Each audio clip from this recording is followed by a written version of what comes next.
Well, Gearbox is going the way of Bethesda. It's already starting. I was excited for Borderlands 3 till I really thought about it, and then I looked into Gearbox. Go check out my video about that. I'm not going to rehash it here.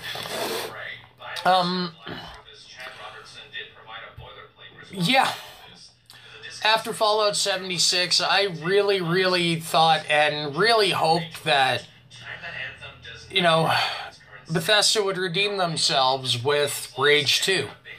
I mean, just a week before its announcement, I was tweeting at Bethesda and Ed and saying, like, when are we going to get a sequel? I just finished replaying it. I loved Rage. So I thought that was going to redeem Bethesda. Then they announced and all the other shit for it came out, and it killed my interest. Because experience boosts, you know, mods, like, that shit looks like pay to win, and it pretty much is pay to win. Pay extra and you can get an edge at the start of the game. And I mean, I was clamoring for years. I was one of the defenders of Rage. You know, for all the bitching people did about it. My cousin Justin, to this day, has not played Rage because he heard that there wasn't an ending to the game. It just stops. Never even picked it up. I defended it tooth and nail. I wanted more of it.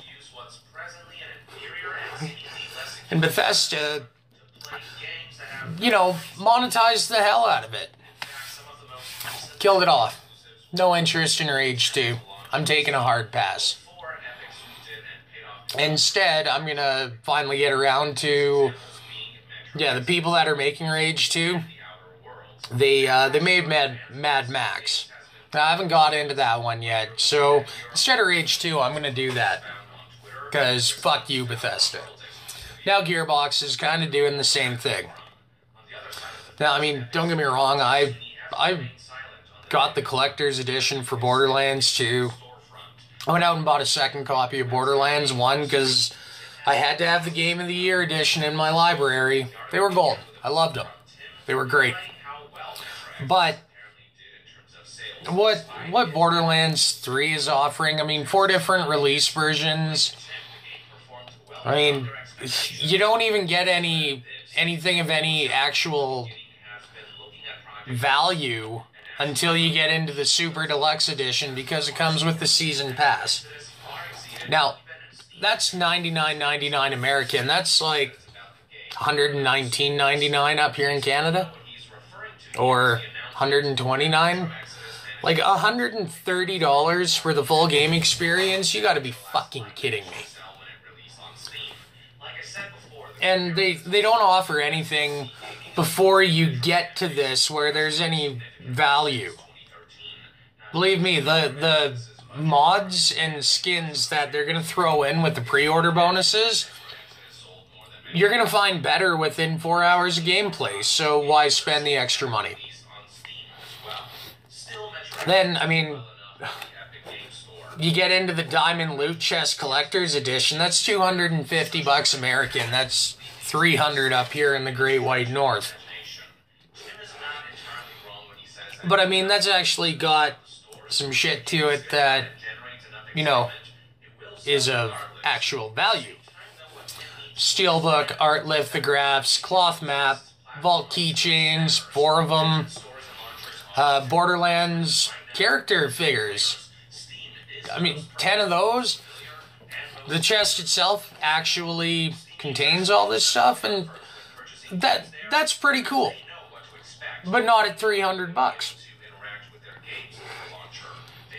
You know, like I'm kind of starting to think that Gearbox is really relying on Borderlands 3 to make up for the fact that other than Borderlands 1 and 2, they haven't done anything of any acclaim. Like, Borderlands is just their golden calf. and they're still sucking at the teats. I was excited for it. I mean, I didn't like the Telltale games. I thought those were kind of junk, like most of their games. I didn't particularly like the pre-sequel.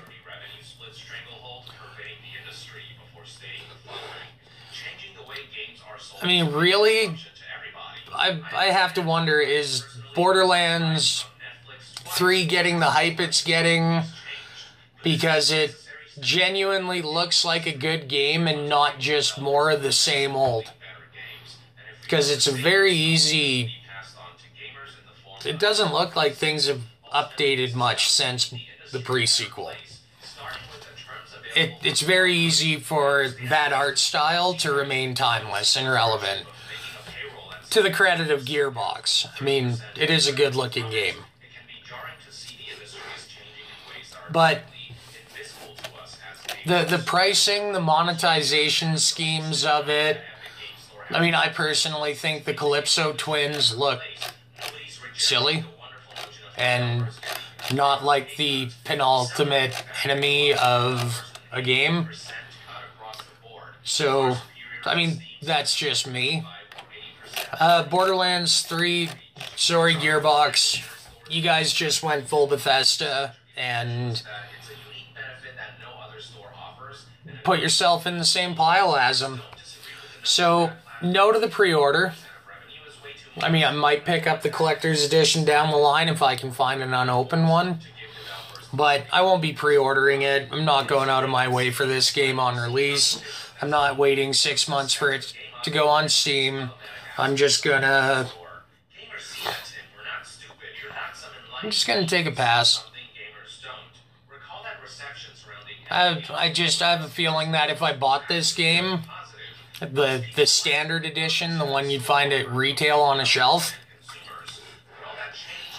I just have a feeling that I would end up seeing all the other content that I didn't feel really had any value that's being put out there, and just resent them for making me feel like I'm losing out for refusing to be a cash cow. Gearbox, go back to the way you used to do things. Put out a game, start to finish, complete. That's it. Put out a game. Here's a game. Buy it at full price. If it goes over well, we have plans to release 4 DLC packs. Cool. I can get behind that. I'll buy the DLCs. I'll buy the Game of the Year edition. Which means not only would I buy it on release to enjoy it, but once a Game of the Year edition came out, I'd double down on the purchase. I like to have things in my collection. But I don't really feel like I'm getting that. Because, see, the season passes have started to replace the Game of the Year editions.